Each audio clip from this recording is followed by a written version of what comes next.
Dragnet. Ladies and gentlemen, the story you're about to hear is true. The names have been changed to protect the innocent.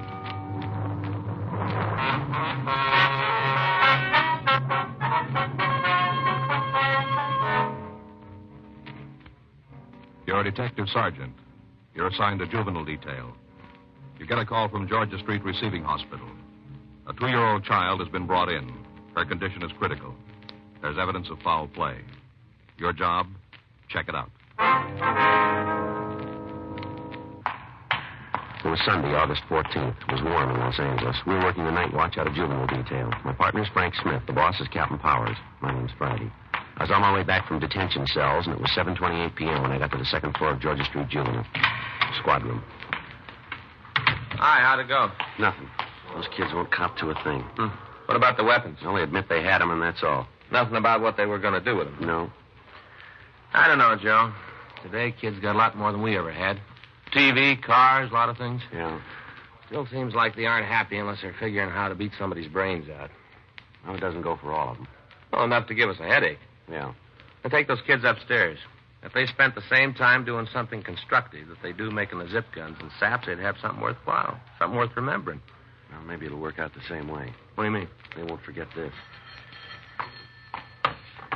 Juvenile Friday. Yeah, Doc. When'd she come in? Anybody with her? Give me that again, will you? Yeah, I got it. Okay. We'll check it. That's right. We'll get back to you later. Thanks, Doc. Bye. It was Dr. Sebastian. Yeah? Just brought a little girl into emergency. Had convulsions. How's she doing? Dead on arrival. Frank and I notified Homicide Division, then we left the office and drove out to the address I'd gotten on the phone. 1784 Malabar Street was a small wooden house set on the back of a lot. A dead oak tree in the front yard was overgrown with ivy. Several broken and rusted children's toys were half hidden in the weeds near the front porch. We rang the front doorbell. Somebody ought to be home. The lights are on. Let's try it again.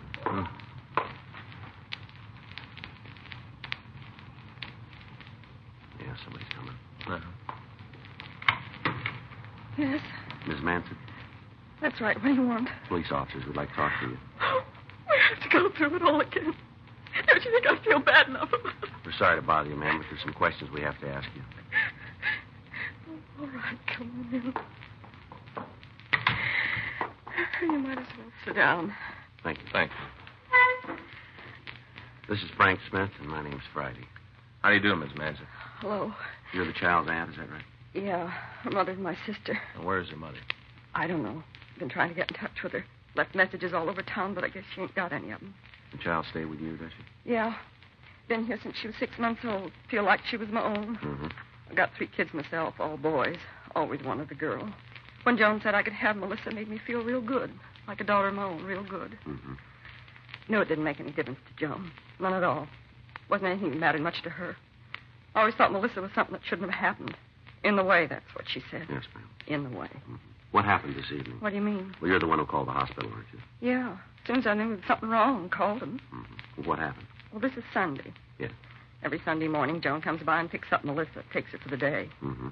Just like always, she was here this morning. Yes, ma'am. It's going to be a big day. She told the baby they were going up to Griffith Park to the zoo, see the animals. Mm-hmm. Oh, we all sat around and ate. My kids and baby and Joan, and the kids went to get dressed. Yeah. After she was dressed, they left. Joan and Melissa going to the zoo on the ride. Real big day, real big. Mm-hmm. About 6 they came back. That's this evening? Yeah, 6 o'clock. The baby didn't look real good, kind of hot and flushed. Yeah. I asked Joan if she'd given her a lot of junk. She said no, nothing but it hurt her. That's what she said. Mm-hmm. Just came in the house and then she left. Said she had an appointment, that she couldn't be late. Just dumped the baby inside the house and walked out. I see. I gave her a bath. Thought it might make her feel better. She was running a little fever. Warm bath's supposed to bring down her temperature. Yes, sir. Didn't do any good at all. I asked her if she was hungry. She said she was, so I gave her some dinner. Had no more than taken one bite, and she had the first sip. Mm-hmm. Sitting right there at the table, and she had it. I didn't know what to do. Never had nothing happen like that before. I didn't know what to give her. Did you call a doctor? Yeah. We don't have a telephone, so I went down to the corner. There's a booth at the gas station. Yeah. Didn't want to leave the baby alone, but there wasn't any other way. Nothing else I could do. All right. Go ahead, please. Doctor wasn't at home. I left word for him to come right over, and then I came back. Didn't no sooner walk into the house than she had another fit. Scared me to death. Poor little thing sitting there. I could see she was in pain, terrible pain, and there wasn't anything I could do for her. Mm-hmm. I just couldn't wait anymore. I went back and called the emergency hospital, asked them to send an ambulance. Told them it was important and to send somebody right away. A couple of minutes after that, the men got here and took her away. Poor little thing. Yes, ma'am. She looked at me, like asking me to stop the pain, begging me, almost tore my heart right out of my chest to see her so little. Almost killed me. Yes. She was dead when they got her there. Didn't even live long enough for him to try and save her. Not even that long. Yes, ma'am, we know. Just a baby. 2 years old and she's dead. Just a tiny little baby. That hardly seems fair. A lot of people could die and it wouldn't make any difference, but not her. She was beautiful. Just beautiful, like my daughter, like my own.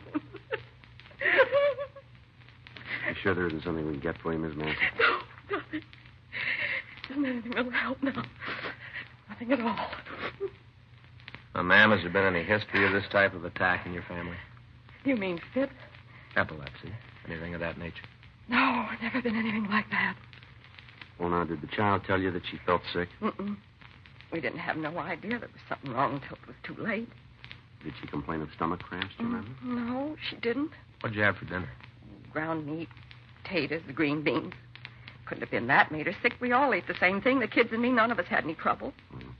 Is your sister separated from her husband? Yeah, they hadn't been together for over a year. Been that long anyway, I suppose. He's supposed to contribute support, but he doesn't, not a dime. I see. Did she provide support for the little girl? She was the baby's mother, but that's as far as it went. Came to caring for Melissa, and it landed in my lap. Remember when she had roseola? Joe didn't even come over and see her. Just didn't care. Mailed a little doll for the baby. Guess that was supposed to make up for her mother not being there. Can you tell us where we can contact your sister? Sure. Place over on Hewitt Street. Got an apartment there. You have the address? Yeah. Won't do much good to go over there, though. Why's that? She probably ain't home. Chances are she's out someplace running around having a good time. I see. Don't even know that baby's dead. Hasn't got the slightest idea. I will go and see her. Hope you won't mind waiting for her to show up. You're going to have to. Probably wait a long time. Yes, ma'am. She don't care about the baby. Never did. Told me a couple of times. Just a rock around her neck. Talked about how hard it was for her to get a husband with a kid. All the time, how the baby was making it hard for her. Mm-hmm. All she ever thought about herself. Didn't want anything to interfere with that. Just herself. She won't care about the baby. She won't care at all. Probably won't even talk to you. I think she will. Why should she? No reason for her to even see you. Yes, there is. What? We're trying to find out why the child died. Oh, she just got sick, that's all. There isn't anything more to it. Melissa just got sick. You seem pretty sure about it. Of course I am. Couldn't be anything else. You think there was anything else? You think there was something wrong? We don't know yet. Well, then talk to Joan. Ask her. Anything wrong with Melissa that happened today? She ought to be able to tell you. Talk to her. Yes, ma'am. That's what we'll do. Hope it does you some good. Wouldn't surprise me a bit if she knows what had happened. What's that? She's probably got an idea. I wouldn't want her to know I told you this. What do you mean? If there's something wrong with the way Melissa died, if there is, Yes, ma'am. it wouldn't surprise me if Joan killed her.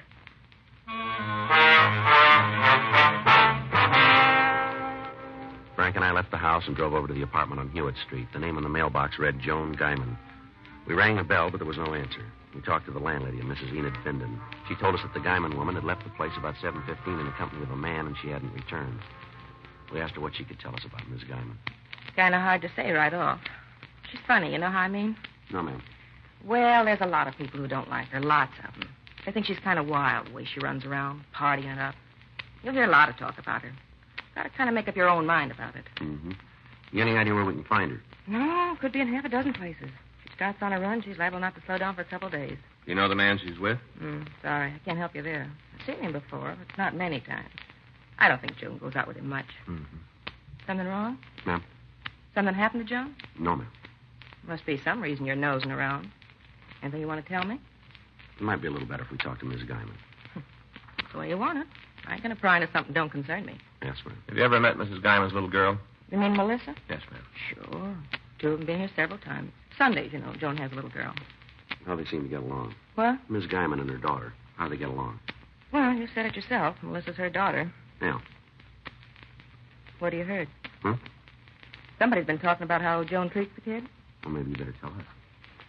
I don't want to get her in no trouble. You understand that? Yeah. Well, I'd be down here watching the television, maybe doing some ironing, and I'd hear Joan yell at the baby. Loud. She used words a kid shouldn't hear, not that young. Yes, ma'am. Of course, not that those kind of words are ever good for a youngster, but sure not for one only 2 years old. Yeah. Anyway, she'd yell for a while, then it'd be quiet. Guess she hit the kid a couple times. Things calmed down. Now, do you know if Mrs. Guyman ever hit her daughter? Well, sure. I saw it with my own eyes. We had words about it. Well, Joan told me to mind my own business. Said to keep my nose where it belonged. Told me how Melissa was her kid, and if she thought a slap would do some good, she was going to give it. Mm-hmm. She did. Only a couple times they weren't slaps. What do you mean? Like this. With a closed fist. They're right along here. Right above the ear. A couple times in the face. I saw the kid with a black eye myself, sure. Does Mr. Guyman see his wife? Not that I know. She said a couple times that he doesn't. I don't think she even knows where he is. Kind of sad, you know. Yeah? What happened? That's how all the trouble started. Mr. Guyman. Both of them used to live here when they got married. First off, they seemed pretty happy. Didn't have no idea there was anything wrong. Mm-hmm. Then when the baby was born, the trouble started. Wasn't long before the whole building knew about it. Of course, there was a couple of people who had an idea before. What's that? About her. Ma'am? Oh, running around, down to the bars, drinking, talking with other men.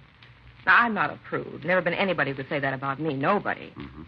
But I just don't believe in married women doing it. Not them. That's what caused the trouble then, huh? You just put it down to that. Oh, my, they had some big arguments. Big ones. Hear 'em all over the building. All over the block, I guess, if he was listening. Mm-hmm. Well, it wasn't long after that he walked out on her. Left her flat with the baby. I see. Packed right up and moved out. Even took his phonograph records, everything. Don't think she's seen him since. Well, are they divorced, do you know? I don't know about that. A couple times she's talked about getting one. I don't think she's ever gone through with it. I see. No, she's planning on it. How's that? She wants to get married again. Told me that 100 times, how she wants to find a man and settle down. Just about all she talks about. Guess the big problem is Melissa. What do you mean? Well, I know she's had the chance. I know that for sure. Mm-hmm. A couple of the men have even talked to me about it. About how they want to marry Joan. Build a home for her. All comes back to the same thing. What's that? The kid. None of the men want a ready-made family. They're all willing to have one of their own, but it ain't easy for a woman with a 2-year-old child. Not easy at all. Mm-hmm. I know she thought a couple of times about leaving the kid with his sister. Some kind of problem there, too. Seems they were always fighting about it. Do you know what the arguments were about? Sure. Joan's sister didn't think she was doing enough to support the kid, you know. Figured she ought to have more money. Any of these quarrels ever get violent? Yeah, I heard them upstairs, yelling and screaming at each other. Almost as bad as Joan and her husband. Sister saying that either she had to hand over more money or else take Melissa out of the house.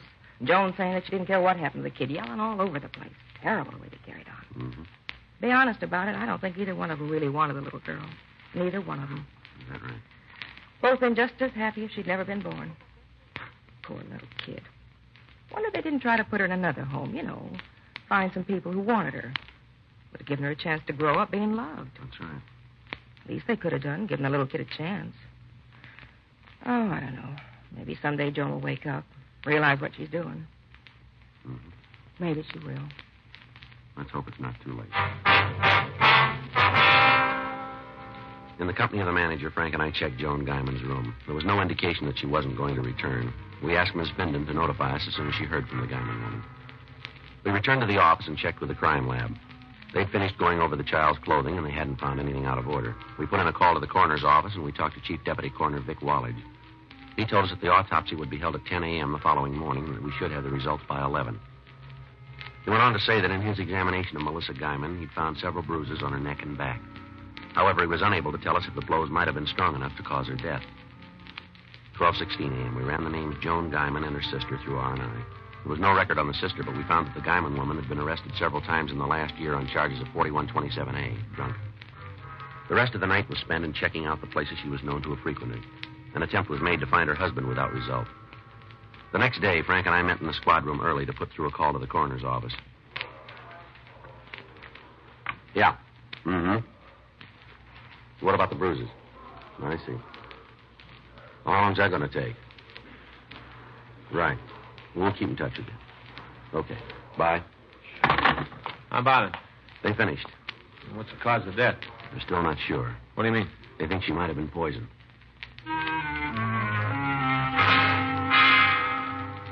The autopsy had failed to show the cause of death of Melissa Guyman. Further tests were to be conducted. In the meantime, the search for her mother continued. A check with the landlady showed the victim's mother hadn't returned to her home during the night. We contacted her sister, but she told us she hadn't heard from Joan Guyman. The afternoon papers carried a story on the little girl's death. Frank and I checked with Sergeant J. Allen again, but he hadn't come up with anything new. 3:20 p.m. You want to go out and see the sister? I don't think it's going to do much good. She said she'd call if she heard anything. Yeah. I got it. Juvenile, Smith. Yeah, that's right. Yeah, we have. Well, where are you? All right, stay right there. That's right. Huh? As soon as we can. Joan Guyman. Where is she? Bar down on East 5th. She know about the little girl? Yeah, wants to see us right away. Well, that makes us even. She's got more of a reason. Says she killed her daughter.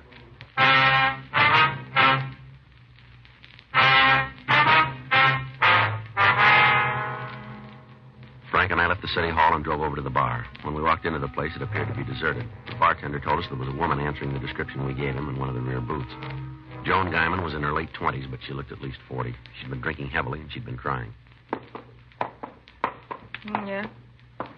Somebody you're looking for? You're Miss Guyman? That's right. Who are you? Police officers. Frank Smith. My name's Friday. Yeah. I knew you'd be here. I look good. Why don't you sit right down and make yourself comfortable? Which one of you fellas I talked to? They talked to me. Yeah. Well, then you know why I asked you to come down here? Yes, ma'am. You want to tell us about it? No. How's that? You asked me if I wanted to talk about it. Well, I don't. I don't even want to think about it. I wish it never happened. Is that right? You probably think it's funny I'm not crying, don't you? Don't you? You think there's something wrong with me? My baby's dead and I'm not crying? Well, do you want to know why? You want to know? Why don't you tell us, lady? Because there ain't no tears left. Not a single one. I'm all cried out. That's why. You better put that down. You've had enough of that. I think I'll have a lot more. A lot more. You said you killed your little girl. Is that right? That's right. Well, tell us about it, will you? No reason not to. No reason for anything anymore. All right, go ahead. I killed her. I killed her. It's like I'd put a gun up to her head. I killed her. Is this the same? Go ahead. Oh, poor old kid. She didn't want much. Hardly anything. One of those dolls with the hair you can wave, that's all. The doll with curly hair and her mother. And she got the doll. I gave it to her yesterday when we came back from the zoo. It's just seeing how happy she was. She was happy. Mm-hmm. Another thing I wouldn't give her. No mother. Poor little kid. She doesn't have no mother. Just me, that's all. It's me. Yeah. That's how I did it. What's that? Killed her. If I'd been her mother and kept her with me, it never would have happened. She'd be all right now. Neglect. That's what did it. Neglect. And I gave it to her. Never paid no attention to her. All the time, too busy with what I was doing. I didn't pay any attention to her. I didn't pay any attention at all. All right, come on, lady. Where are we going? Downtown. What for? I think we'll be able to talk better there. Oh, I don't want to go anyplace. I'm going to stay right here. My baby is dead. Poor little kid didn't have no mother. Why don't you just go away and leave me alone? You know we can't do that. Why not? There's a lot of something that says you got to harm people. Is that what you're doing? Frank. Yeah. No, wait a minute. You leave me alone. You got no right to do this to me. Bartender, come on back here and help. These lousy cops are giving me trouble. Help me. Come Come on, lady. You're only making it harder on yourself. Leave me alone. Get away from me. Come on, don't cause any more trouble now. If you were a gentleman, you wouldn't do this to me. If you were a lady, we wouldn't have to.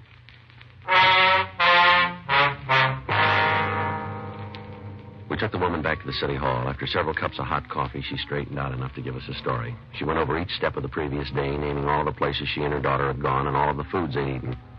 There was no apparent cause for the child's death. In talking to her, we found that the child was wearing different clothing when she was brought to the hospital. Frank and I drove out to Mrs. Guyman's sister's home and picked up the dress and the coat the little girl had worn. It was turned over to the crime lab, 2:15 p.m. Juvenile Friday. Yeah.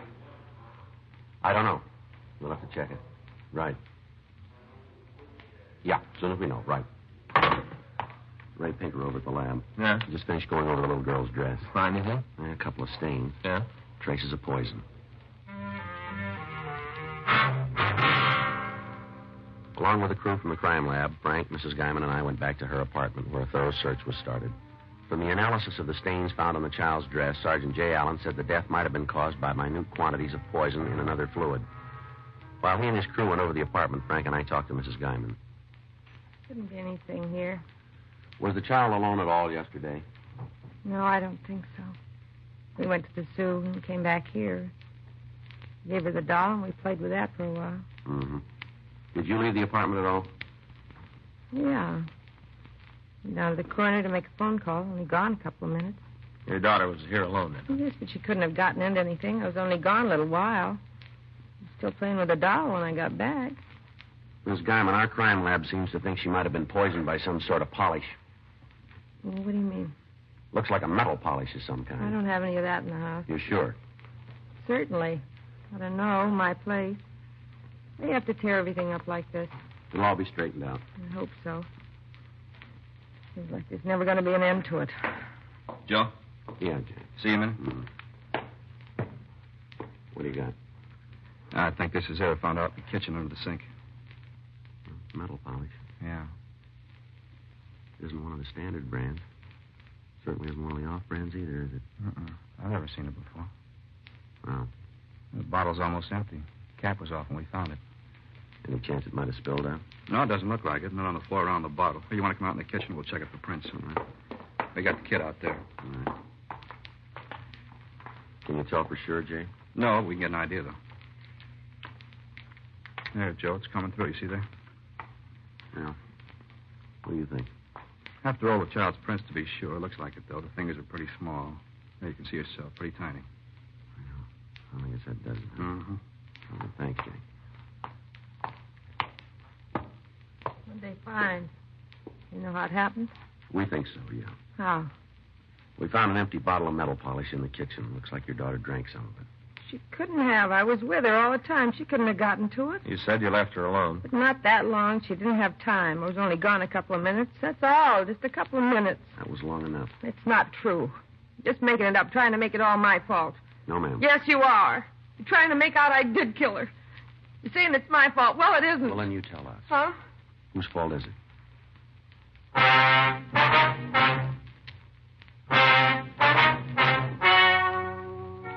The story you've just heard is true. The names were changed to protect the innocent. On August 18th, an inquest was held in the coroner's office in and for the county of Los Angeles, state of California.